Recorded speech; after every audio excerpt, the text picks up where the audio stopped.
Hello hi. നമുക്കിന്നൊരു സിമ്പിളായിട്ടുള്ള egg റോസ്റ്റിൻ്റെ recipe ചെയ്യാം. പുട്ടിൻ്റെ കൂടെ നല്ലൊരു കോമ്പിനേഷൻ ആയിട്ടുള്ള റെസിപ്പിയാണ്. അതിനായിട്ട് നമുക്ക് ആദ്യം ഇങ്ങനെ ഒരു കടായി എടുക്കാം. അതിലേക്ക് ഒരു 2 ടേബിൾ സ്പൂൺ എണ്ണ ഒഴിച്ചു കൊടുക്കാം.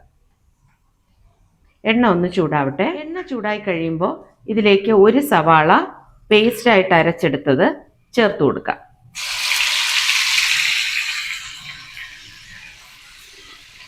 ഇനി ഇതിലേക്ക് 2 table spoon Kashmiri chilli powder കൂടെ ചേർക്കാം. 1/2 ടീസ്പൂൺ ഉപ്പ് കൂടെ ചേർത്ത് കൊടുക്കാം. ഇനി ഇത് നല്ലപോലെ സോട്ട് ചെയ്തെടുക്കണം. വളരെ സിമ്പിളായിട്ടുള്ള ഒരു റെസിപ്പിയാണിത്. ഇത് നല്ലപോലെ നമ്മളിങ്ങനെ വഴറ്റിയെടുക്കണം.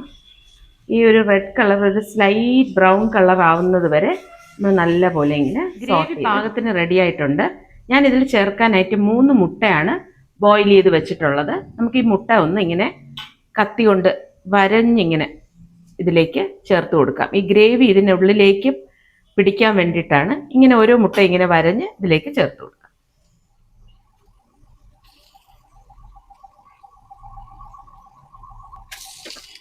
നമ്മുടെ എഗ് റോസ്റ്റ് റെഡി ആയി കഴിഞ്ഞു. ഇനി നമുക്കിത് വേറൊരു പാത്രത്തിലേക്ക് പകർന്നു വയ്ക്കാം.